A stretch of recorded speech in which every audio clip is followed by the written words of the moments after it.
దేశంలో గడచిన 9 ఏళ్లలో బహుముఖ పేదరికం నుంచి 25 కోట్ల మంది విముక్తులయ్యారని నీతి ఆయోగ్ ఇటీవలి చర్చాపత్రం పేర్కొంది.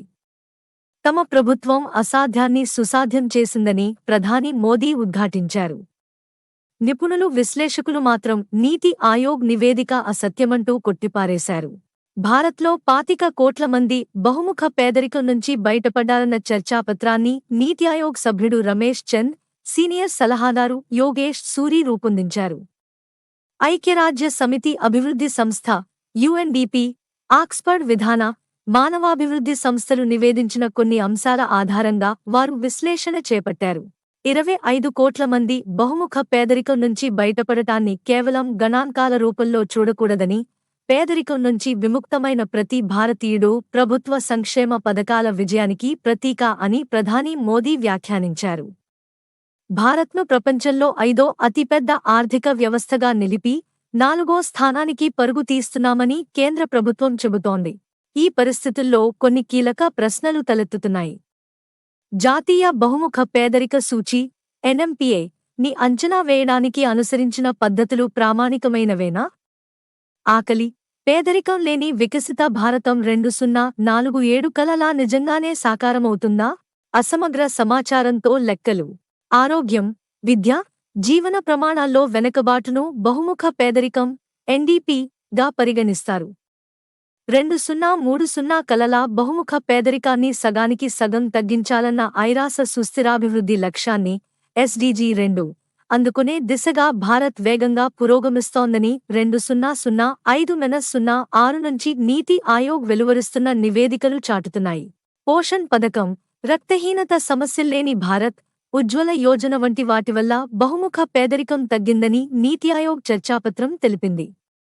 2013-14లో భారత్లో బహుముఖ పేదరికం ఎన్డీపీ 29-17%. 2022-23లో అది 11-28% దిగివచ్చినట్లు ఆ నివేదిక వెల్లడించింది. చిరకాలం నుంచి సాంఘికంగా, ఆర్థికంగా వెనకబడిన బీహార్, మధ్యప్రదేశ్, రాజస్థాన్, ఉత్తరప్రదేశ్ రాష్ట్రాల్లో ఎన్డీపీ అత్యధికంగా తగ్గిందని అది పేర్కొంది.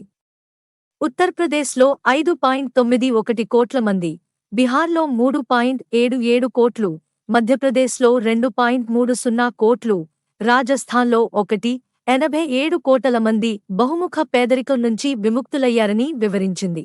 పేద రాష్ట్రాల్లో ఎన్డీపీ వేగంగా క్షీణించి ఆర్థిక అసమానతలు గణనీయంగా తగ్గుముఖం పట్టినట్లు విశ్లేషించింది. అయితే జాతీయ బహుముఖ పేదరిక సూచీపై నీతి ఆయోగ్ చర్చాపత్రం ప్రామాణికతపై ఆర్థికవేత్తలు అనుమానాలు వ్యక్తం చేస్తున్నారు. పేదరిక అంచనాకు ఈ సూచీని వినియోగించడం సరికాదని, దీనివల్ల ఫలితాలు సరిగ్గా ఉండవని ఆర్థికవేత్త జీన్ డ్రెజ్ వ్యాఖ్యానించారు. పేదల కొనుగోలు శక్తిలో స్వల్పకాలిక మార్పులను ఈ సూచీ ఖచ్చితంగా అంచనా వేయలేదు. దేశంలో వాస్తవిక ఆదాయాలు తగ్గినట్లు గణాంకాలు సూచిస్తున్నప్పుడు దాన్ని కాదని పేదల కొనుగోలు శక్తి పెరిగినట్లు ఎలా లెక్కించగలమని ఆయన ప్రశ్నించారు. 2014 నుంచి 2022 వరకు మధ్య దేశ ప్రజల వినియోగ వ్యయంపై సర్వేలే జరపలేదు. అలాంటప్పుడు బహుముఖ పేదరికం తగ్గినట్లు ఎలా నిర్ధారణకు రాగలమని ఆయన నిలదీశారు. దీనికి తోడు అంతర్జాతీయ ఆకలి సూచీలో భారత్ స్థానం ఇటీవలి కాలంలో ఎందుకు దిగజారిందని ఆర్థికవేత్తలు ప్రశ్నిస్తున్నారు. నిరుడు 125 దేశాల ఆకలి సూచీలో భారత్ 111వ స్థానంలో నిలిచింది. ఇండియా కన్నా దిగనాసిగా ఉన్నది Afghanistan, Somalia, Liberia, central African republic వంటి నిరుపేద దేశాలు మాత్రమే. ఈ విషయంలో భారత్ ర్యాంకు అంతకంతకు దిగజారుతోంది. భారత్లో చివరి జనగణన 2011లో జరిగింది. తదుపరి జనగణనను 2024-25లో చేపడతామని ప్రభుత్వం ప్రకటించింది. అంటే 2011 తర్వాత పేదరికంపై ఖచ్చితమైన గణాంకాలు అందుబాటులో లేవు. అసమగ్ర సమాచారం ఆధారంగానే రకరకాల లెక్కలు వెలువరిస్తున్నారు. పూర్తిస్థాయిలో మళ్లీ జనగణన జరిపితేనే ప్రజల ఆర్థిక, సామాజిక స్థితిగతులు వెల్లడవుతాయి. 2017-18లో జాతీయ నమూనా సర్వే సంస్థ జరిపిన వినియోగ వ్యయ సర్వే ఫలితాలను ప్రభుత్వం విడుదల చేయలేదు. దాంతో ప్రజల కొనుగోలు శక్తి పెరిగిందా తగ్గిందా అనేది తేలడం లేదు. అరకొర సమాచారం ఆధారంగా పేదరికం తగ్గిందని నిర్ధారించలేమని, దారిద్ర్య నిర్మూలనకు పటిష్ట పథకాలను రూపొందించలేమని 2019లో ఆర్థిక శాస్త్ర నోబెల్ సాధించిన అభిజిత్ బెనర్జీ, ఎస్థర్ డఫ్లో విశ్లేషించారు. ఉద్ధృతమవుతున్న అసమానతలు. రోజువారీ సంపాదన కనీసం రూ. 180 $2.15 అయినా లేనివారిని పేదలుగా పరిగణిస్తున్నారు. భారత్లో ఇంతకన్నా ఎక్కువ సంపాదన ఉన్నవారి సంఖ్య పెరిగిందని ఐక్యరాజ్య సమితి అభివృద్ధి సంస్థ UNDP తెలిపింది. ఈ లెక్కన 2015-16లో భారత జనాభాలో 25% ఉన్న పేదల సంఖ్య 2019-20 నాటికి 15% తగ్గినట్లు పేర్కొంది. దేశ జనాభాలో కేవలం 5% ప్రజల వద్ద 60%కి పైగా దేశ సంపద పోగుపడిందని ఆక్స్ఫామ్ ఇండియా నివేదిక వెల్లడించింది. దిగువ శ్రేణిలోని 50% భారతీయుల వద్ద కేవలం 3% సంపదే ఉంది. 2022లో $10,000 కన్నా ఎక్కువ వార్షికాదాయం ఉన్న భారతీయుల సంఖ్య కేవలం 6 కోట్లేనని గోల్డ్మాన్ సాక్స్ సంస్థ వెల్లడించింది.